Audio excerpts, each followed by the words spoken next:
Welcome back to the coin world. Old coin review and value, the ultimate destination for rare coin discoveries, numismatic treasures, and the hidden value in your pocket change. Welcome back to my channel, the coins world, where every coin tells a story worth more than its face value. Today we're diving deep into the mesmerizing and emotional history of the 1980 half dollar, a coin that doesn't just shine in your hand, it carries the spirit of an era, the memory of a leader, and the legacy of American pride.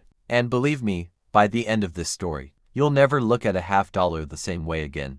The 1980 half dollar, also known as the Kennedy half dollar, stands as one of the most iconic coins in the history of the United States. Mint, it's not just a piece of metal, it's a living monument to President John F. Kennedy, the 35th President of the United States, whose sudden death in 1963 left the world in shock and sorrow. This coin, born out of grief and admiration, became one of the most beloved designs ever struck by the U.S. Mint. To understand the 1980 half dollar, we must first journey back to the moment of its creation. In late November 1963, after the tragic assassination of Kennedy, there was an overwhelming demand from the American people to honor him. Within weeks, plans were set in motion to place his image on a coin, something that had never happened so quickly before. The half-dollar denomination was chosen as it was a coin associated with prestige and respect. The design came together swiftly. Gilroy Roberts, the chief engraver of the Mint,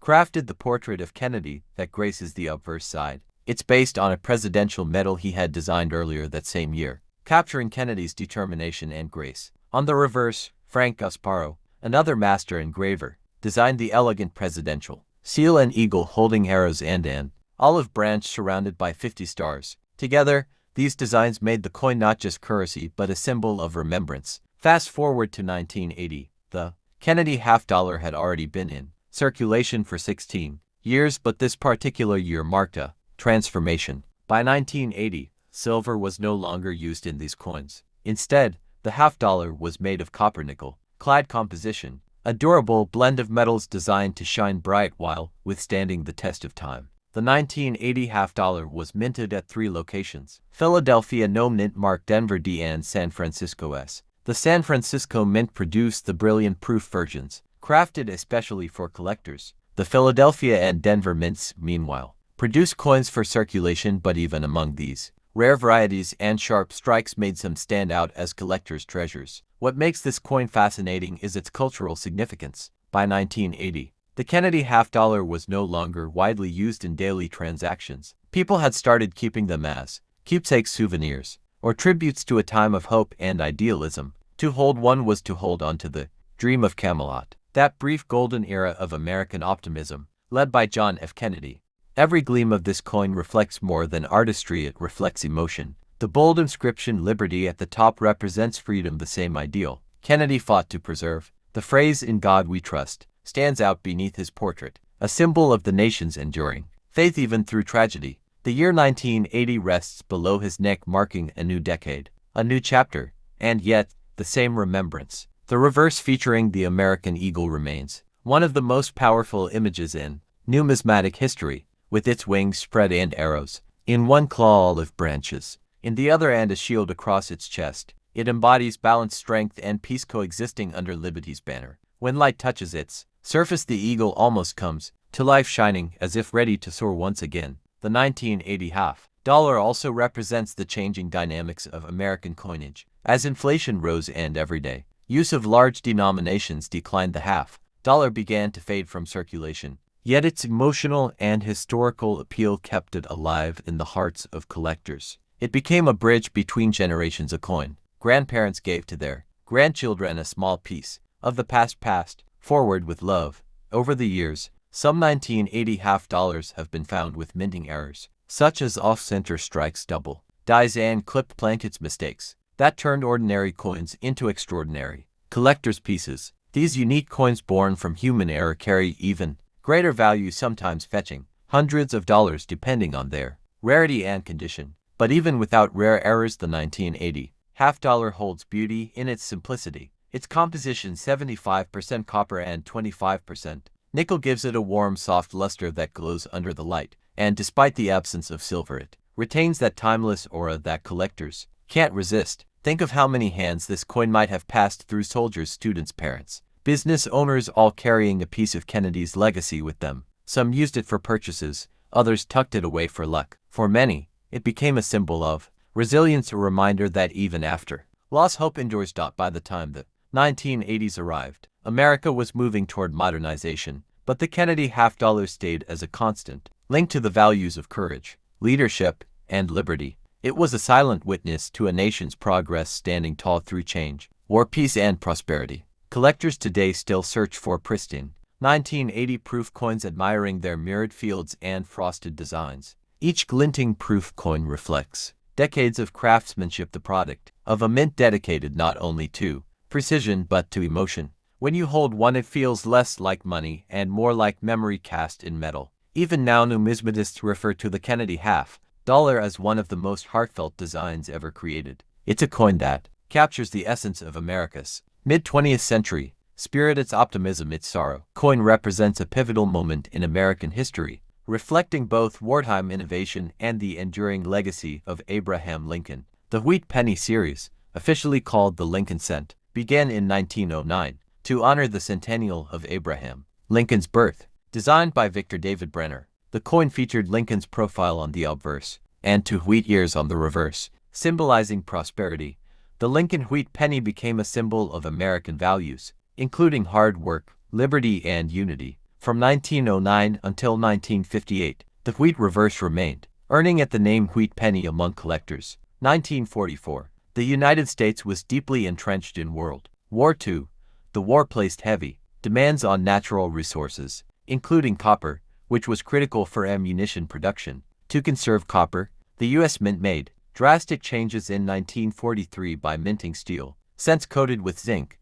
These 1943 steel pennies were not well received. They rusted easily and were often confused with dimes. In response, the mint altered its strategy again in 1944. 1944, copper returned to the cent, but not in the same form as before. The U.S. Mint began melting down spent ammunition shell casings, which were made of brass, and used them to create the 1944 penny. Thus, the 1944 Liberty Wheat Penny was composed of 95% copper and 5% zinc, technically classifying it as a brass coin. This unique wartime alloy gives 1944 cents a distinct golden brown appearance, different from the pre-war copper pennies. The 1944 Liberty Wheat Penny was produced in massive numbers due to economic demands of the war. It was minted at 3 locations. Philadelphia Mint, no mint mark, approx. 1.43 billion coins. Despite the large mintage, several rare and valuable varieties emerged. 1944 steel cent, a few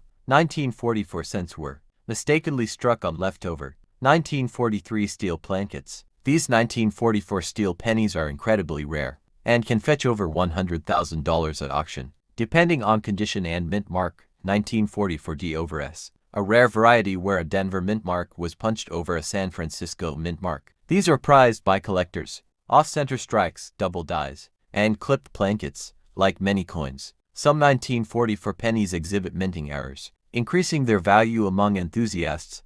The Lincoln Cent was the first U.S. coin to feature a real person, Abraham Lincoln, rather than a symbolic figure like Lady Liberty. The 1944 penny continued this legacy during a time when Lincoln's values, unity, liberty, and perseverance, deeply resonated with the nation at war. Lincoln's presence on the coin during World War II served as a subtle reminder of America's enduring principles in the face of global conflict.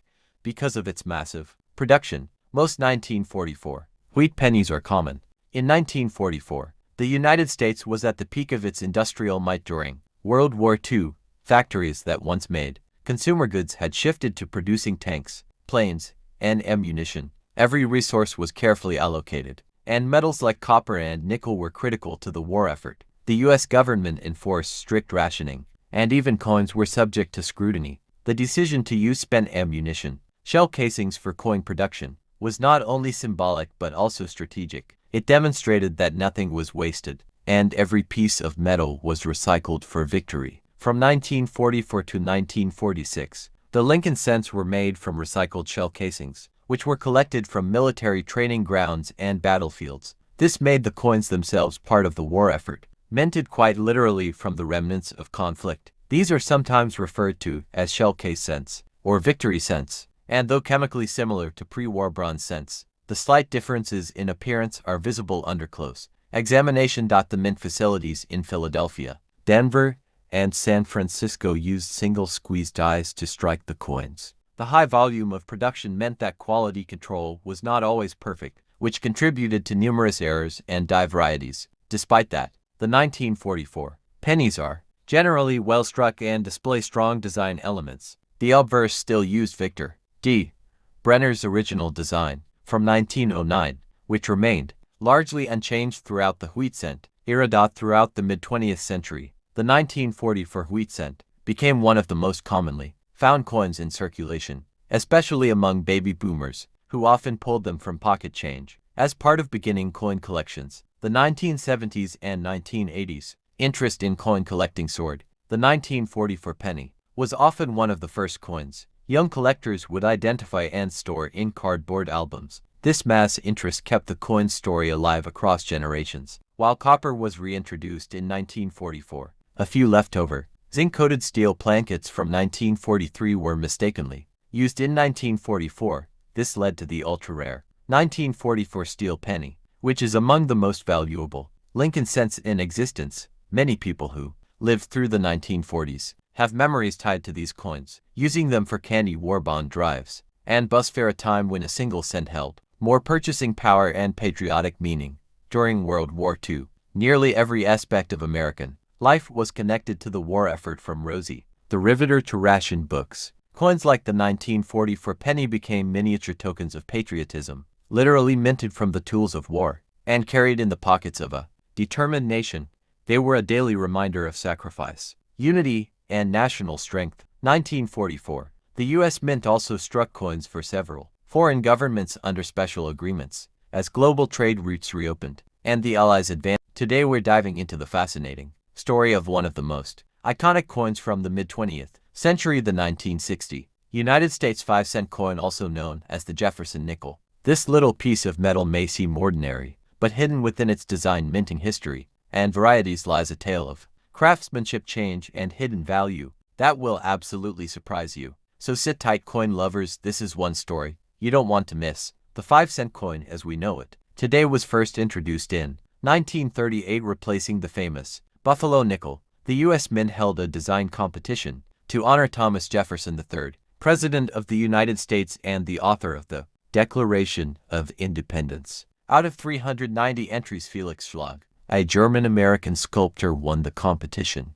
His design showed a left-facing portrait of Jefferson on the obverse and his home, Monticello, on the reverse, a design that became iconic and lasted for decades. By the time 1960 arrived, the Jefferson nickel had already been circulating for over 20 years, and America was experiencing enormous social and economic change, the space race, the Cold War, and a booming post-war economy. Through all that, the nickel remained a quiet witness in the hands of millions of Americans. The 1960 Jefferson nickel might not look rare at first glance, but it holds an important place in U.S. coin history. It represents the classic pre-modern era of American coinage, before the mint switched to more modernized dies and minting technology. Each 1960 nickel is made of 75% copper and 25% nickel, weighing 5 grams and measuring 21.2 millimeters in diameter. That simple yet enduring alloy composition gives the coin its silvery tone, strong, durable, and resistant to corrosion,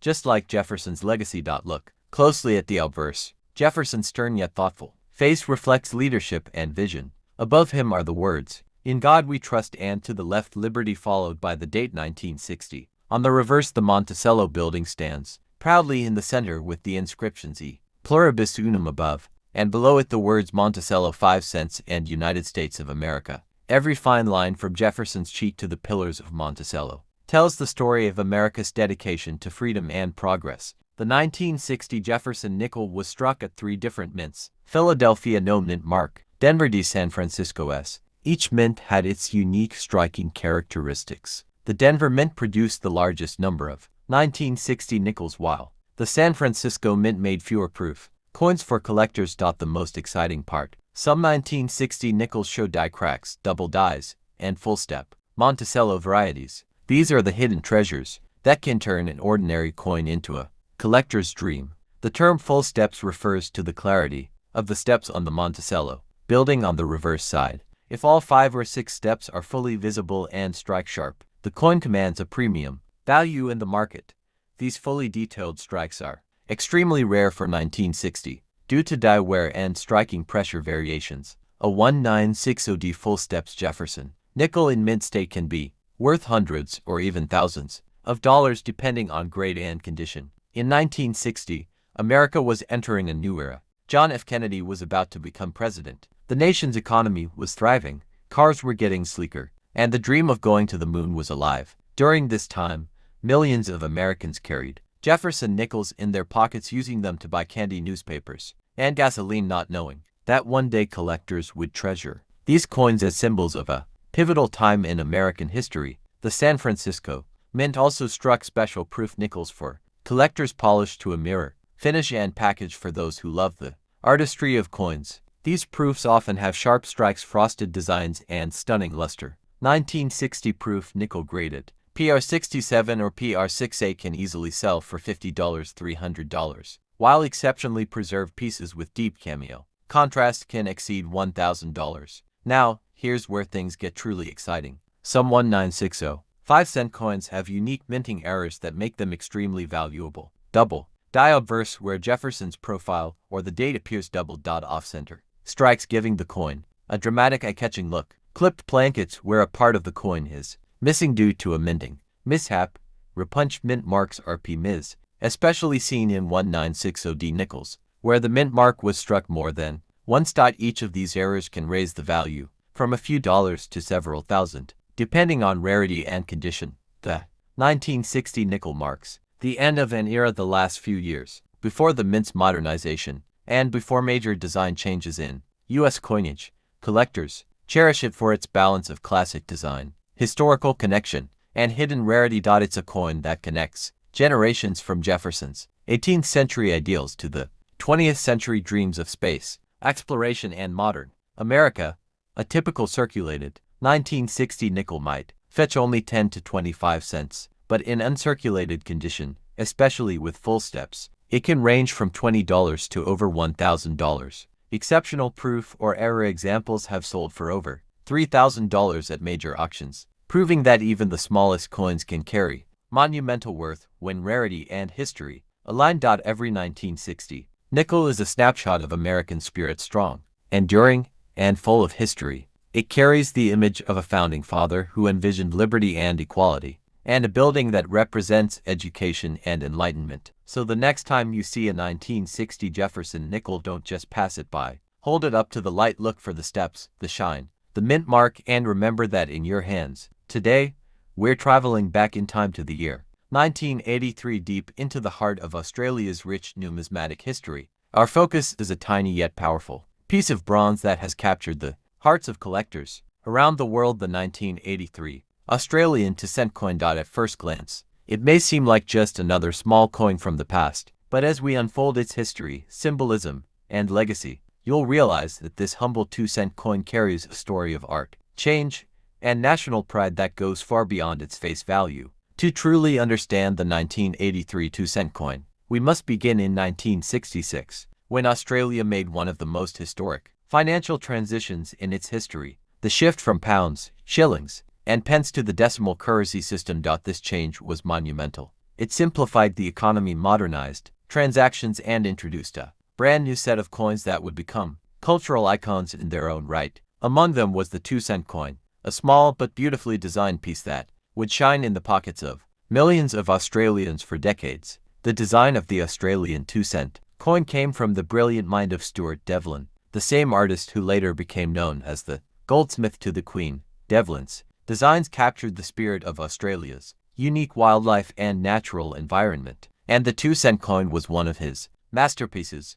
On the obverse, you'll find the effigy of Queen Elizabeth II, reflecting Australia's connection to the British Commonwealth. The 1983 coin bears the second portrait of the Queen, designed by Arnold Machen, featuring her wearing the regal tiara, an image that had become instantly recognizable worldwide. But it's the reverse side that truly brings this coin to life. On the back of the coin sits one of Australia's most extraordinary creatures, the frill-neck lizard Chlamydosaurus kingi. This reptile with its distinctive frill that fans out dramatically when threatened became a symbol of courage, self-defense, and natural wonder. Stuart Devlin's depiction is nothing short of stunning, capturing the moment of the lizard's defensive display with the frill wide open, ready to face danger head dash on. It wasn't just a design, it was a statement of identity. The lizard reflected the rugged beauty and fearless spirit of the Australian outback, fierce, proud, and unmistakably unique.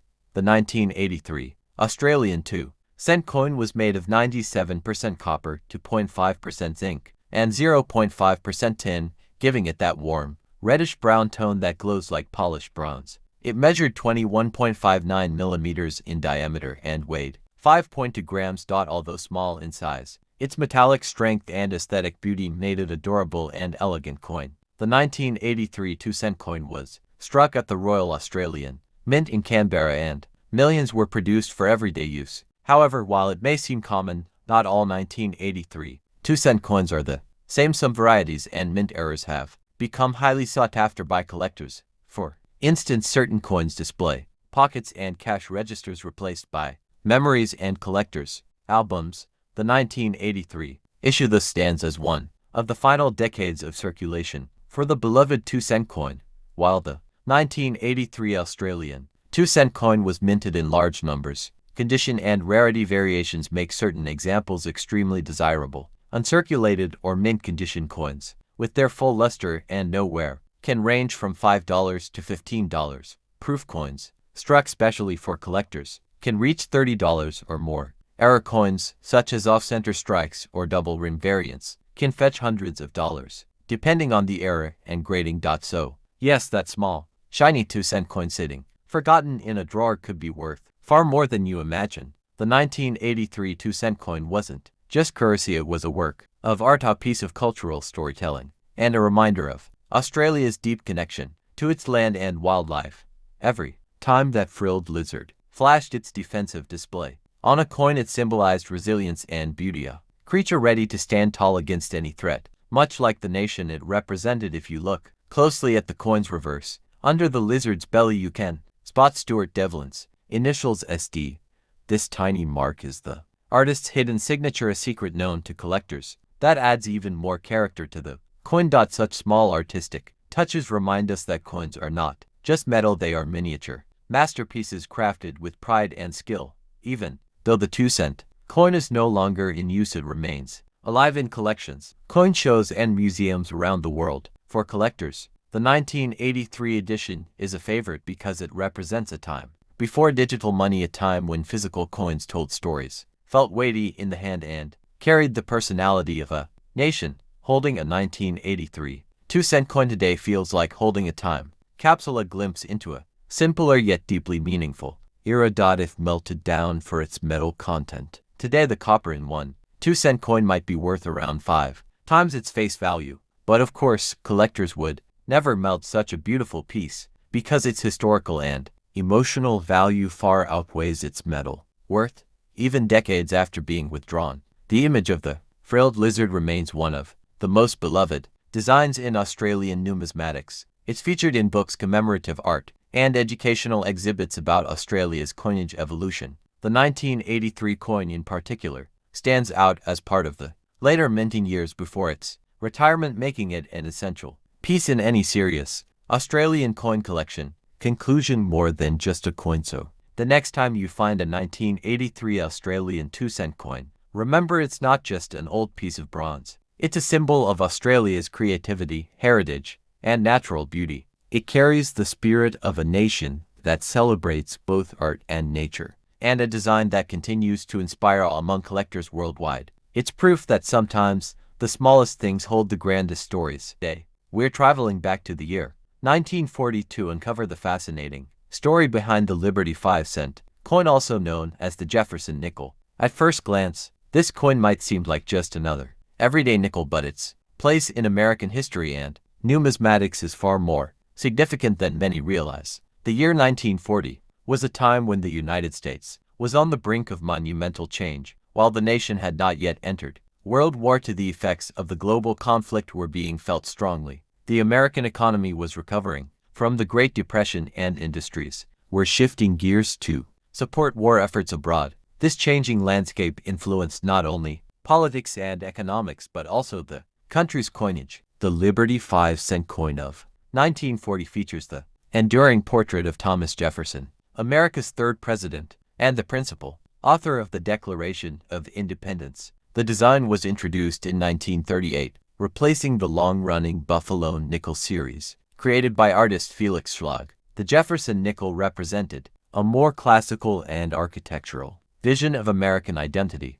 On the obverse side, Jefferson's profile faces left. The inscriptions "In God We Trust," "Liberty," and the date 1940 surround his portrait. The reverse depicts Monticello Jefferson's famous home in Virginia, a symbol of his intellect, innovation, and connection to American ideals. Above Monticello is the Latin motto "E pluribus unum." Below it reads Monticello 5 cents and United States of America. The year 1940 saw the continued production of this iconic design. This was only the third full year of the Jefferson nickel series, making early examples like the 1940 issue historically important for collectors. Production occurred at 3 mints: Philadelphia, Denver, and San Francisco, each leaving its mark on the coinage of the era. The Philadelphia Mint, which struck coins without a mint mark, at this time produced the largest number of 1940 nickels. Denver coins bore the D mint mark, while San Francisco coins were marked with an S. Together, these issues reflect the scale of coinage needed to support a growing economy still recovering from economic hardship. In total, more than 176 million Jefferson nickels were struck in 1940. Philadelphia produced approximately 176,485,000 coins. Denver struck around 43,540,000, and San Francisco contributed about 39,690,000. These numbers show the massive demand for coinage in daily transactions as the economy regained momentum. What makes the 1940 nickel especially fascinating is its position at the crossroads between peacetime coinage and the dramatic changes that would come during World War II. Just 2 years later, in 1942, the U.S. Mint would alter the composition of the nickel, removing most of the nickel metal and introducing the famous silver wartime nickels to conserve materials for the war effort. The 1940 Liberty 5-cent coins were still made from the original composition of 75